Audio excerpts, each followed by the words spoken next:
sign. Good afternoon. Welcome to the afternoon session, the opening session, well placed, for the 4th Annual Conference on Texas, From Tejas to Texas.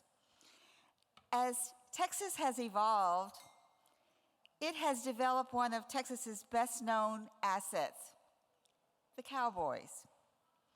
The cowboy tradition in Texas is well known, but the fact that Black cowboys were an integral part of the tradition is less known. And we are fortunate to have two experienced, knowledgeable speakers today to talk to us about that tradition. They will talk about Black cowboys, limitations and freedoms on the wide range. The first speaker is going to be virtual, and he is from Augusta, Georgia. His name is Michael Searles, AKA Texas Cowboy. He has taught with distinction for many years at Augusta State University in Augusta, Georgia. During his career, he has made over 500 presentations on African American history and the Black West. He has co-written and contributed to numerous publications, including working with noted Texas author Bruce Glassrud on Black cowboys in the American West, on the range, on the stage, and behind the badge. We are very honored to present him today as part of today's discussion. While he is coming to us virtually, we'll feel like he's right here in the room with us. I'm going to introduce our second speaker just before he speaks. I think I'll save that. Right now, we go straight to Mr. Michael Searles, AKA Texas Black Cowboy.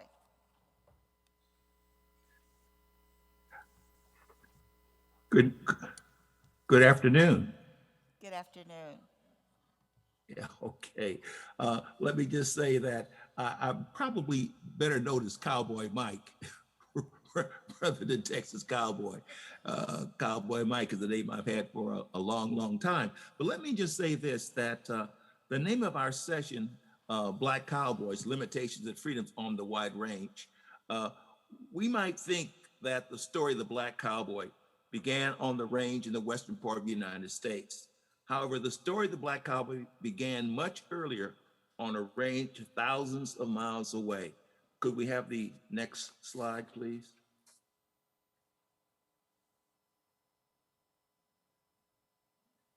Cattle pastoralism has played an important role in Africa for thousands of years. In many African societies, cattle are and traditionally have been both a great economic, social, and ritual value. The use of cattle as a medium for complex symbolism is not because they are good to eat, but because they are essentially good spiritually. West Africans sold into American slavery were taken from regions with strong ties in cattle raising.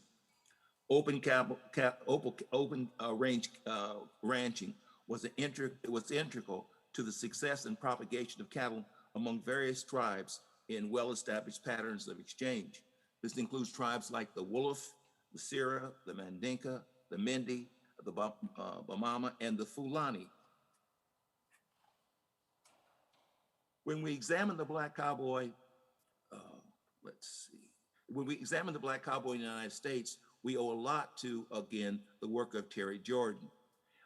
In his North American African Ranching Frontiers, Origins, Diffusions, and Differentiations, and others like Andrew Scaler. You can back up. That's okay. You don't have to change quite yet. Black Ranching and the Frontiers, American cattle herding in the Atlantic world, 1500 and 1900, who connect the Old West to the New. Both authors promote the thesis that Africans and later African Americans played a role, possibly significant, in shaping and advancing the cattle industry in the Americas, especially in the area of open range ranching. Okay, we can go to the next one. The next image, yeah. The cowboys of color in South America developed many of the patterns of cattle raising and herding that would be adopted in the United States. While the vaquero and gaucho of South Americas were often mixed race, African, Creole, Mestizo, and Indian, their presence was erased or gained little attention in the literature. South American cowboys of color were replaced by the idealized white gaucho. Thus, in North and South America, cowboys of color remained suppressed and hidden from the historical record. Cowboys of color in South America, this is the image from the Black Past. Richard W. Slatter contributed this photo to the Black Past. Slatter, author of Cowboys in the Americas and the Cowboy Encyclopedia, was an awarded professor emeritus of history at North Carolina State University after 39 years of service to North Carolina State. He authored 10 books, many articles highlighting the role of race in the composition, development, practice, and diffusion of the cattle industry south of the US border. Okay, next image. Award-winning historian Peter H. Wood of Duke University introduced the Black cowboy in South Carolina, In Black majority, Negroes in colonial South America from 1670 to the Stono Rebellion. Dr. Woods, that's like South Carolina.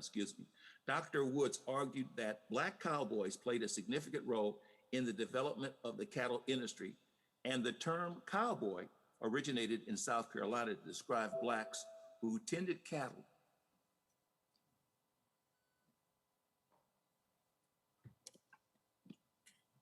Oh boy, I thought it was plugged in. I thought the thing was plugged in. Okay. It looks like I'm hoping I'm not running out of power here. In reality, Black cowboys had been long making their mark in states east and west of the Mississippi, and Texas having the largest number. Okay, Sam Jones, you can go to the next image. Oh, no, that's not the next one. Keep going. I think I sent you a thing on that. No, go to the next one. Go. Okay, let's see here. Okay, let's see. Yeah, keep going. Next, go to the next one. Go to the next image, please.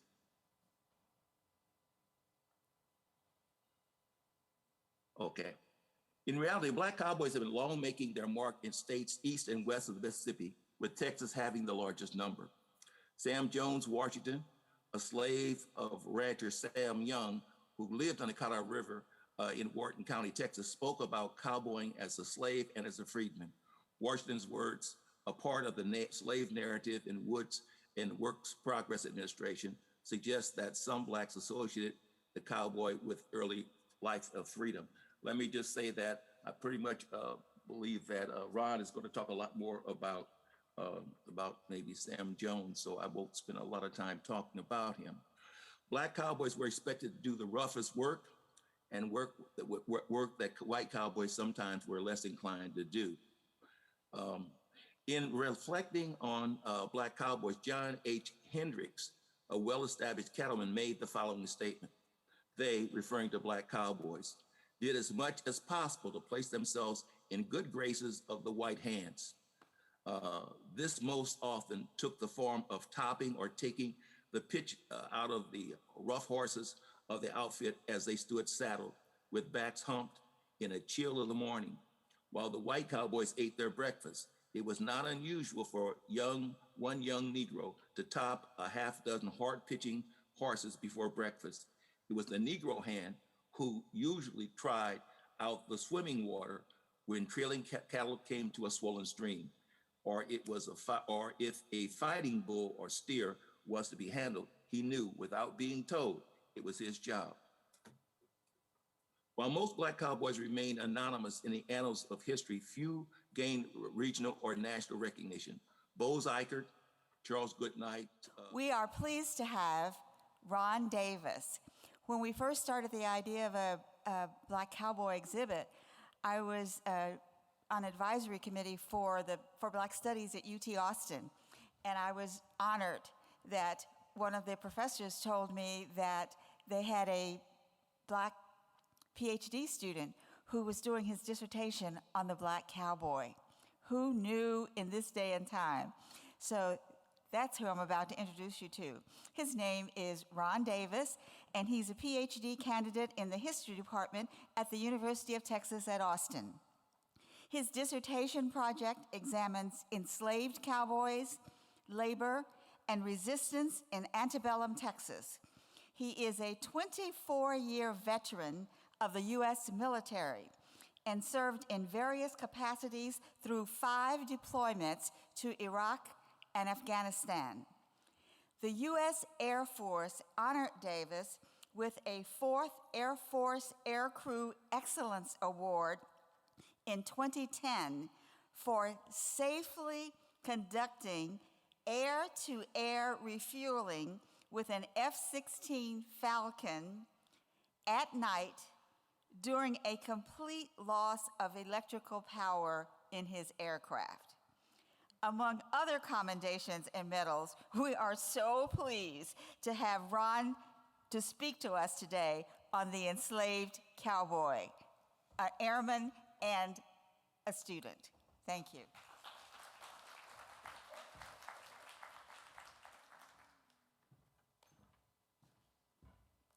Thank you, Ms. Pierce, for that introduction. The reality is, when I first met Ms. Pierce over the phone, it was a 45-minute interrogation on the history of Black cowboys and slavery in America. It was not a conversation. It was actually, I enjoyed it thoroughly, and it's been a pleasure to get to know you. She is such a marvelous woman and an inspiration to me, and I know to so many others. But before I get started, I want to say thank you to Maurice and Mary Margaret and Michelle, and some of the people I'm just getting to know at the Witte. You guys are wonderful, and I really appreciate this opportunity to sit here and share my research with you. So with that being said, I'll get started. In 2002, fresh off active duty in the Navy in Oklahoma, I drove to a small town of Arcadia, north and east of Oklahoma City. My reason for going was to do voter registration for a nonprofit organization. The event was the annual Arcadia Black Rodeo. While there, I registered voters and watched my first rodeo. These men and women of African, Native, and mixed descent treated me as if I was kin. They invited me to their horse trailers, and while eating potato salad and barbecue, I mentioned that I was just out of the Navy and from Boston, but I think my accent gave that away. These men and women told me of the summer-long Black rodeo circuit established during the early 20th century due to segregation in Jim Crow that ran from Muskogee, Oklahoma, down to East Texas. As I sat and ate, I was drawn into their memories of growing up on ranches, riding horses, and feeding cattle. As I listened to their stories, I asked them how long their families worked on ranches. Their collective response was a kind smile, soft, reflective eyes full of nostalgia. And on their faces, I saw memories of grandparents and great-grandparents. And they said, since before the Civil War. As I drove back to Oklahoma City at the end of a long, hot day with a stack of freshly completed voter registration forms, I began to wonder, where is their story in history? Why were they missing from the Westerns? I never forgot that day. And little did I know that 19 years later, I would be engrossed with the lives of enslaved cowboys in Texas. Nor did I ever imagine that I would write a dissertation dedicated to the descendants of those men and women. My dissertation is tentatively titled Before the Cattle Run, Enslaved Cowboys in the Republic of Texas and the Lone Star State, 1820 to 1860. I came to this project by way of a previous topic I hoped to explore, comparative slavery in the country of Columbia and Texas. However, while researching both regions, I realized two things. First, research and writing a dissertation must be completed within a narrow window. Well, narrow by historian standards, which is a whole different deal. Second, my true desire was to understand and know the experiences of Black cowboys and bring that information to a wider audience. During a research class, I sat in the Dolph Briscoe Center for American History, Pouring through the little red collections of Texas cowboys, I came across numerous black cowboys and their experiences on the cattle trail. I began by researching the most famous black cowboy, Bill Pickett. Pickett grew up north of Austin in the Jinks Branch community. The idea that so many people do not know what he accomplished is a testament to the erasure of black cowboys. Bill Pickett was an excellent cowboy, bronc buster, and rider. However, he is most widely known for inventing the rodeo event steer wrestling, or what is termed bulldogging. Now, and in the past, steer wrestling requires the cowboy to ride at full speed toward a steer. Once, side by side, he jumps off the moving horse, grabs the steer by the horns, and wrestles it to the ground. I'm not strong enough to do that, even in my prime. When Pickett invented the sport, it was for practical ranching purposes. At times during the roundup, when cowboys gathered the cattle to be branded, some steers proved to be a lot to handle. Pickett rides up to each steer.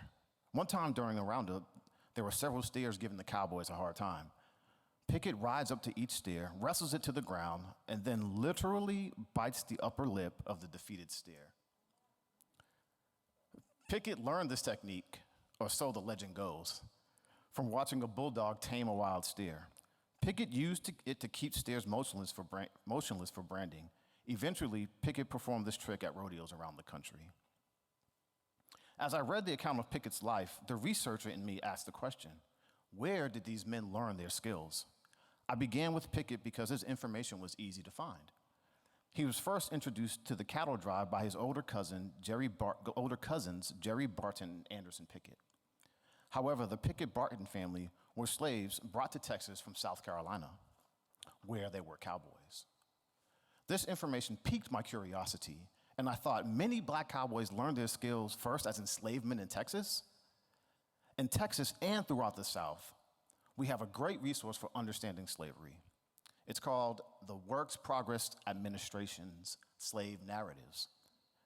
During the Great Depression, the Works Progress Administration conducted interviews of former slaves throughout the South. As I examined the Texas interviews, I came across several men who were cowboys. These men learned their trade while enslaved on Texas cattle ranches on the coastal bend and throughout Central and East Texas.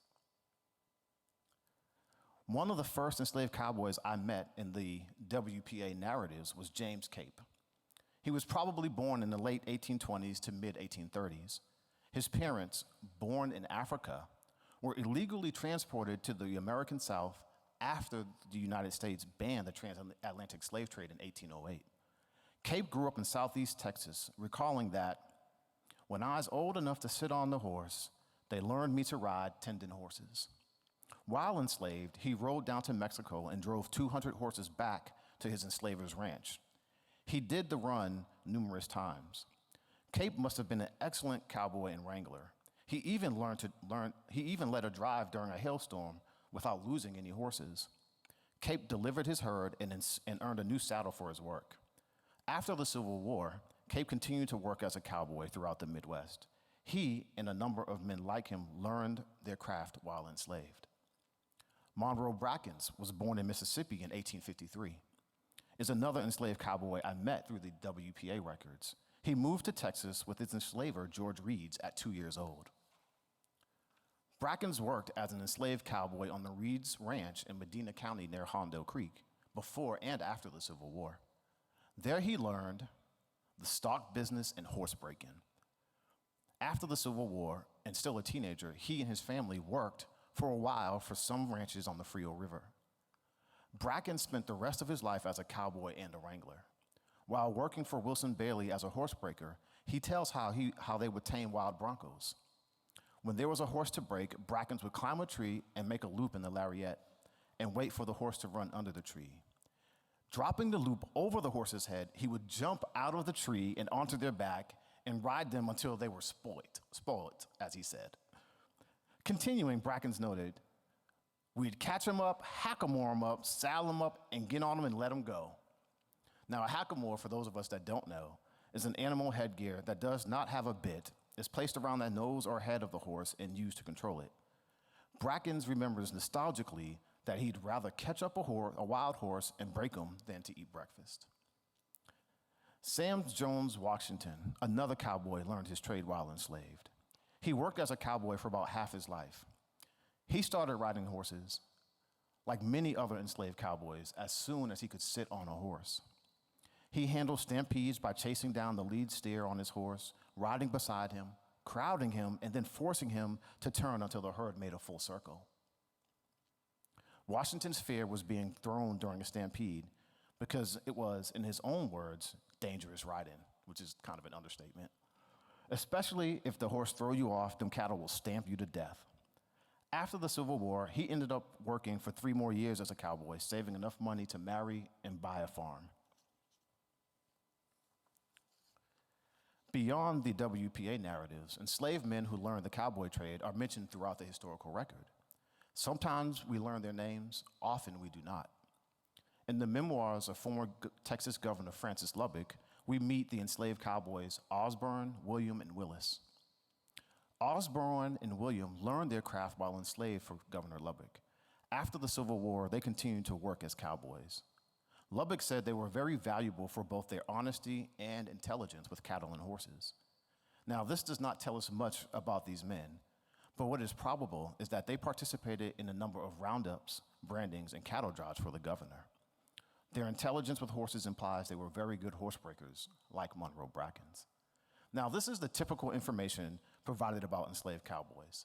However, less typical is Governor Lubbock's description of Willis. Lubbock noted that Willis was his best cowboy and most expert rider and horsebreaker. Willis learned cattle herding in Louisiana. His enslaver in Louisiana sold him to an unknown person from whom he ran away. Whether in Texas or Louisiana, we just do not know.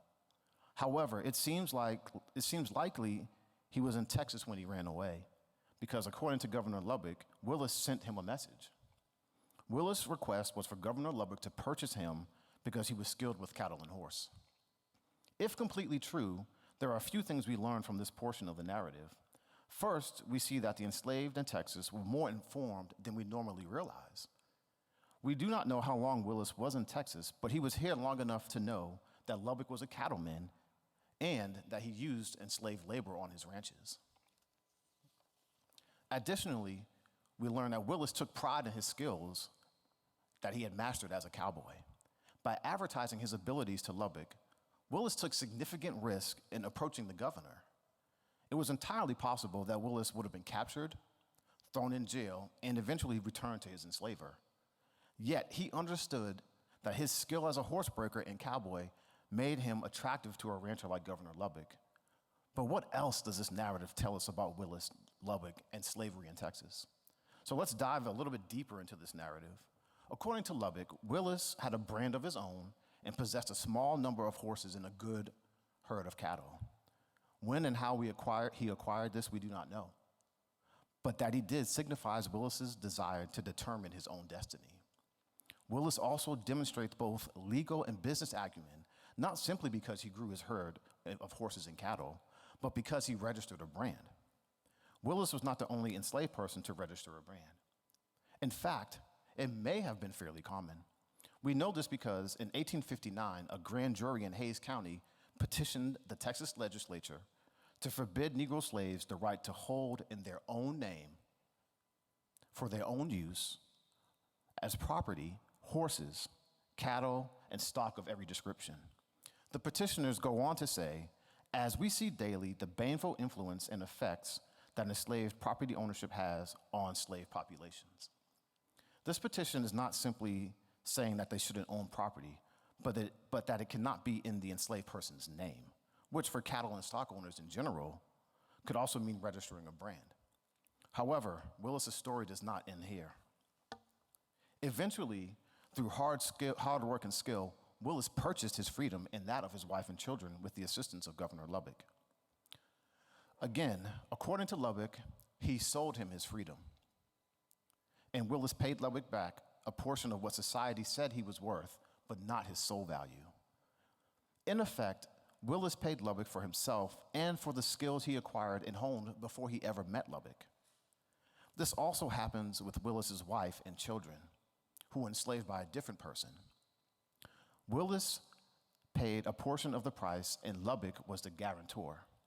Again, it is important to point out that Lubbock has not put down any money for Willis or his family. This money was all earned, according to Lubbock, through Willis's own labor that was accomplished in addition to the work that he performed for Governor Lubbock. Now, after the Civil War, Lubbock intimates that Willis, his family, and livestock all just disappeared and he was left to assume the debt. However, according to 1867 government records, one Henry Willis complains that Francis R. Lubbock has taken his cattle and horses given him by his former master. The record also states that Willis had a brand recorded. Perhaps it was Willis or Henry Willis who, in spite of his freedom, lost the fruits of his family labor. Enslaved cowboys and their labor were integral to the growth and expansion of Anglo-Texan cattle ranching. But before I conclude my presentation, I want to take a moment to discuss one other way enslaved persons contributed to the cattle industry in Texas. The historical record notes that for some enslavers, their entrance into ranching began with the sale of enslaved persons. George F. Hines, who was born in Alabama, remembered that when his family moved from Caldwell County in 1856, his father sold a black woman to a major fields for stock cattle. He doesn't say the size of the herd they received, but it was enough to set the family up on a ranch in Atascosa County. Mr. and Mrs. B.W. Reynolds, with their son George T. Reynolds, moved from Alabama to Texas in 1847. Around 1860, the Reynolds traded an enslaved girl who was valued at $1,000 for a large herd. The difference between the cost of the herd and the enslaved girl was paid in gold. This woman and child were taken from their families and kin to further the growth of slavery and the expansion of cattle ranching in Texas. These two examples fit the pattern that other historians have discovered. Enslaved persons were traded for land and cattle and when enslavers colonized Texas from the American South. Not only have black cowboys been removed from the narrative of cattle culture in Texas, but these men and their work as enslaved cowboys is missing from our understanding of slavery in Texas. Their labor is too often remembered as either picking cotton or working on sugar plantations. Yet the enslaved performed a number of duties in Texas, from blacksmiths to tanners to cooks and as cowboys. In order to fully understand the history of Texas, we must, as the famous poet Langston Hughes said, don't leave out the cowboys. Thank you.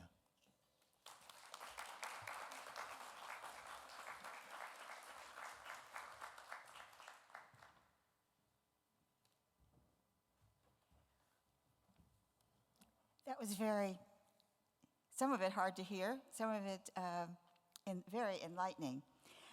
I want to take just a minute to say thank you to the Witte and to Maurice McDermott for allowing this scholarship to be brought forward and for this exhibition that's going to be presented at the Witte. And I invite all of you to support it, to come, to indulge, and to be a part of the history that we will all be learning. It just makes our state richer and more widely known. We have time for a number of questions if you have some.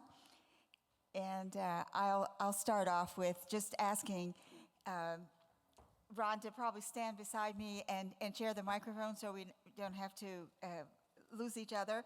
But the first question I kind of want to ask is, and I realize that they have a lot of information, and sitting in the room, we're aware that Bruce Shackelford is sitting here, so we have to be really accurate about what we say. Otherwise, he might give us a C in our grade. But we appreciate the authority that you bring to the table with your experience and your knowledge. I just wanted to ask a simple question right off the top. What percentage of enslaved people were in the working as cowboys with the cattle industry? So that's kind of a challenging question to answer, just because enslaved labor rarely meant anything that the enslaver needed them to do. But from what I've been able to gather so far by looking at tax assessor records from the 1840s, I can say that of the cattle ranchers that owned over 100 head of cattle in the 1840s, about 67% of them used enslaved labor, right? So when you really kind of break that down, that shows that cattle ranchers were dependent on enslaved labor. I was blown away when I saw that, when I found that out. I mean, 67%. I thought it might be 30, because you have to kind of understand, and I'll try to answer this succinctly. About 20 to 25% of people in Texas owned slaves at the height of slavery in Texas. So for 67% of the largest cattle ranchers to rely on slave labor really shows how integral enslaved people were to both successfully building cattle ranching in Texas and for its expansion from East Texas into West Texas. I'll just share one thing that I've been kind of researching lately is, and Bruce knows this, and we were talking about this the other day, but James Taylor White, who I'm sure many of us are familiar with, he's kind of considered the first cattle king of Texas, and he's also was known as the first person to drive a herd, to do a long, well, by those standards, a long drive out of Texas to New Orleans. He was one of the first people to kind of pioneer that kind of, or one of the first Anglo-Texans to pioneer that kind of cattle drive.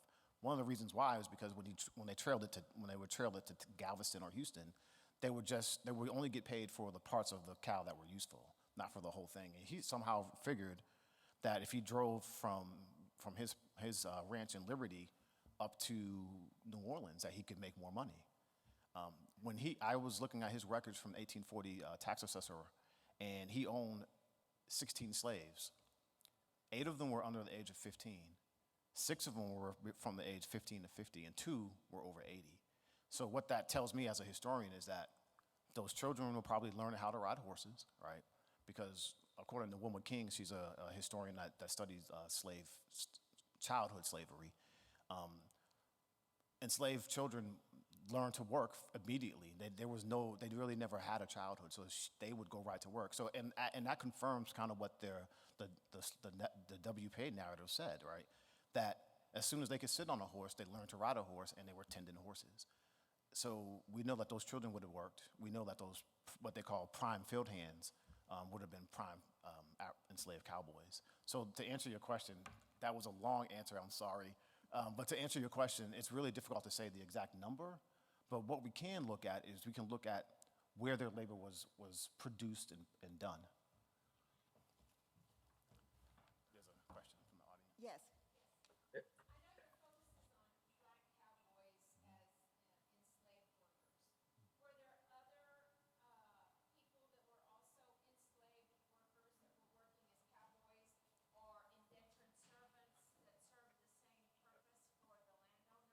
So that's a little bit more nuanced question to answer. There certainly were a large portion of vaqueros that were also cowboys.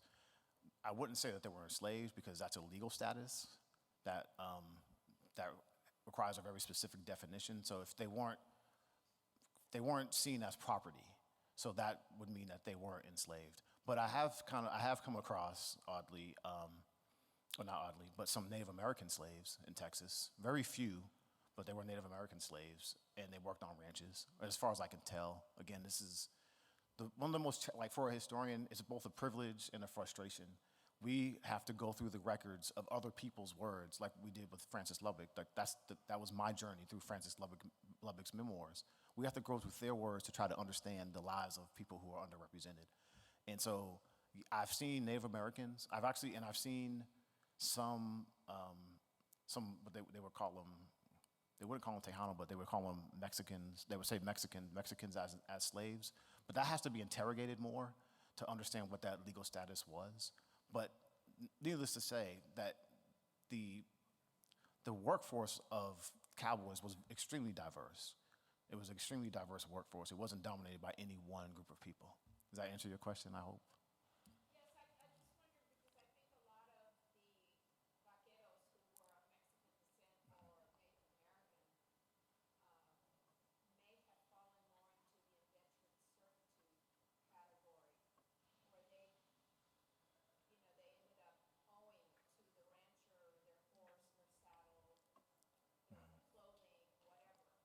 That is a distinct possibility. I mean, that is a distinct possibility. I mean, when you look at the way sharecropping works and just the way those kinds of things tend to work, you end up owing more than you make.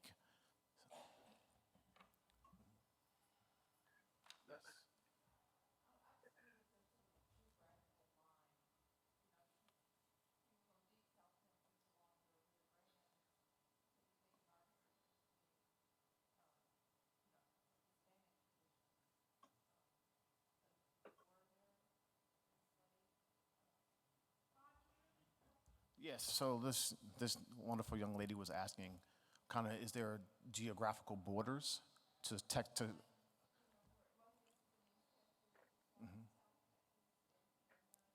Yes. Right. So, all right, so that's, as a historian, we have to talk about time periods, right? So before the well, 17th century, that's a different conversation, and that's not one I'm willing to dabble in because that's not my field. There's plenty of qualified people who can discuss that. But when you're talking about Anglo immigration into Tejas, it's mostly clustered in the coastal Bend area, so like Liberty County, Galveston, and then it goes up the the Piney Woods, and so in like what I think today we call it deep East Texas. So the border, there's not many slaves found in South Texas. Actually, what you do find is that some enslaved people who got their freedom moved to South Texas. I mean, deep South Texas, because they did have a little bit more social mobility. But there's like the border, I would say, with slavery in Texas would be kind of like the Nueces River. That's kind of where slavery kind of falls off once you head south of there into the border with Mexico. Go ahead.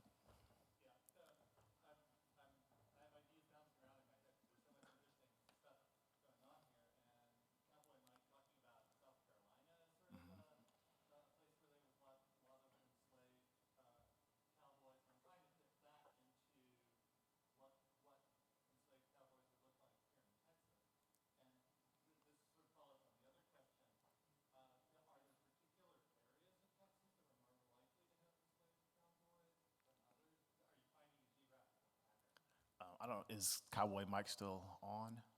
If he might. Yeah, well, I'm still I'm back. Can you hear me? Yeah, we can hear you. Can you hear me? Yeah. Okay, yeah, well, I'm back. I've been listening to the presentation and things like that. Let me just make one comment about how many black cowboys there were. That's been a very hotly debated topic. And it seems that the vast majority from the literature that I'm familiar with, uh, again, that the about a quarter of the cowboys driving cattle up the trail seem to be black cowboys. I mean, that's what the literature suggests. I think also that as you move further west in Texas, that number decreases quite a bit. A lot of black cowboys were either in southeast Texas or East Texas. And as you move further west, there are black cowboys there, but in much, much smaller numbers. Thank you for acknowledging the fact that I'm back.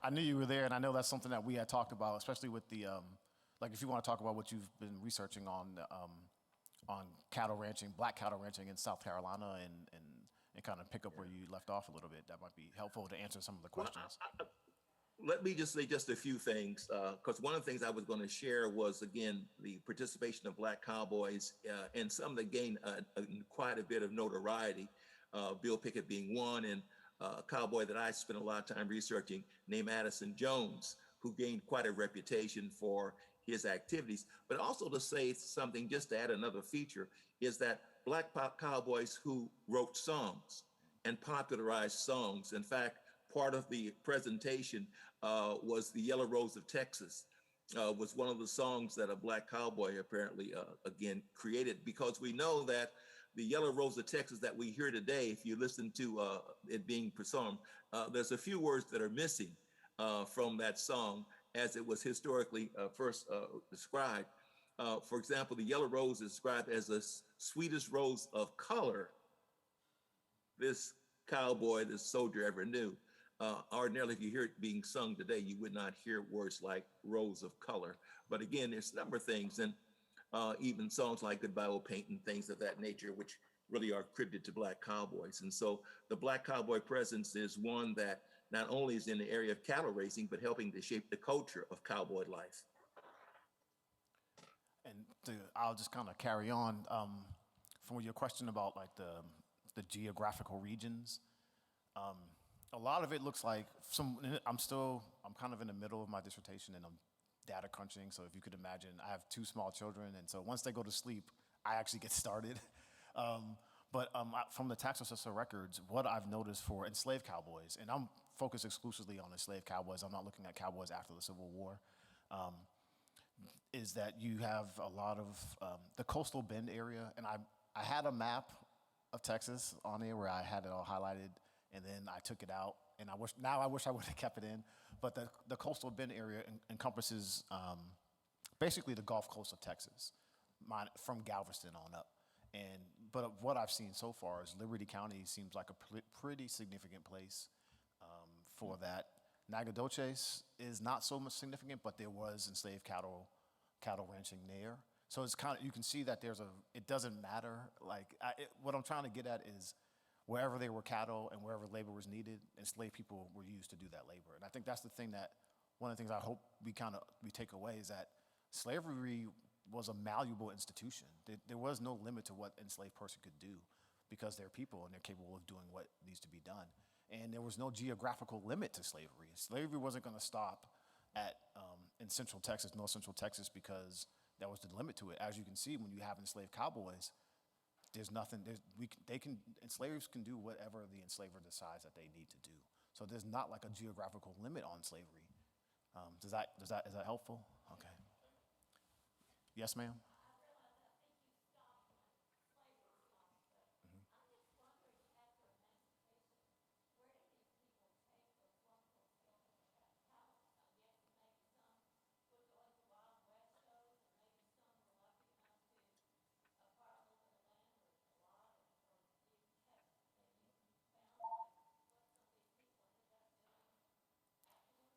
I will. I'm looking at Bruce because he knows everybody, but I'll let Dr. Searles go and take that one.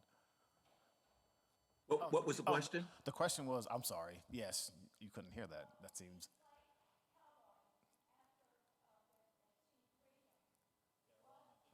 Yeah. The question was, after freedom, after the Civil War, where did these cowboys take their skills that they learned to? Like both geographically, or what did they do if they weren't cowboys? Did they own ranches, things of that nature? Yeah. I think probably for the vast majority of cowboys, the life that they lived wasn't one that encouraged them to be thrifty savers, et cetera, et cetera. There are a few examples of Black cowboys, again, like A.D. John, who became quite famous in terms of his cattle activities. He bought a ranch, et cetera, and gained quite a notoriety, again, for his work. But except for a few cowboys like that, most cowboys did not gain a lot of fame. Matter of fact, A.D. John, his name was Daniel Webster Wallace, and he was able to again purchase again land in Colorado City, and basically again gain really a statewide reputation. The other cowboys, I think, basically drifted from jobs to job. One job that cowboys seemed to sort of gravitate to was working on railroads. A number of the Black cowboys transitioned from being cowboys to working in various areas of the railroads. And there's famous stories about, again, Black cowboys working on the railroads who, again, people didn't know they were cowboys until they were sort of challenged to some event or some activity. And in that activity, they showed that they were real cowboys. And so, once that work was no longer available, and that was sometimes because the work wasn't available, or sometimes because they got old and made transition, they maybe some of them stayed connected to ranch work. Cowboys that were active cowboys became cooks. They did other kinds of things on ranches, et cetera, and a few maybe even homestead, but they just ventured on other kind of work. But again, the work that seems to have attracted a number of cowboys was moving from cowboying to doing work on railroads.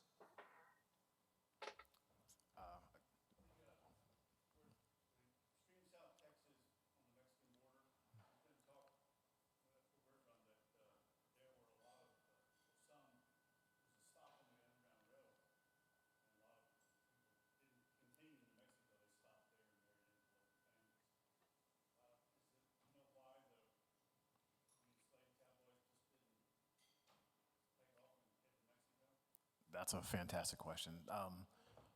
Oh, yes, I'm sorry. So this gentleman was saying that there's there's some suggestion that slaves ran away. The number of slaves ran away to Mexico, but some stopped Yeah. and made families in deep South Texas. And so he was wondering why is it that more enslaved cowboys didn't do that? And one of the basic answers to that question that I've been thinking about is family. Sometimes it's hard to run away from your family. I mean, these people had families, and their families were important. And so sometimes it's easier to not run away to a situation you don't know and stay in the situation you do. And I think we're out of time. But I can talk to you further about it also. Yeah. Ron, can I make one comment before we leave? Oh, absolutely. Another reason that the black cowboys didn't run away quite as often, some did obviously run to Mexico, et cetera, was that the folks who owned the ranches knew that black cowboys, or any cowboy for that matter, but black cowboys had the freedom to leave whenever they wanted to. All they had to do was get on a horse and ride away.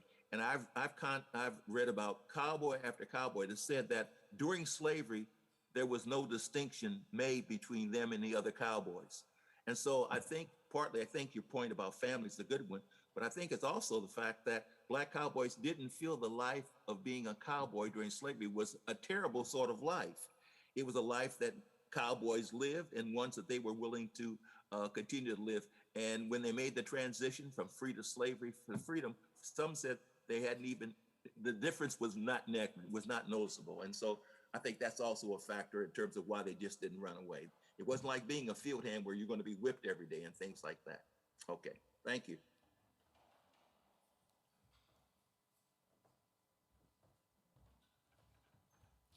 Cowboy Mike and Ron Davis. Yes. Thank you very Okay. much for your comments today. Thank you It's been very very much. enlightening. And Maurice, do you want to make any comments?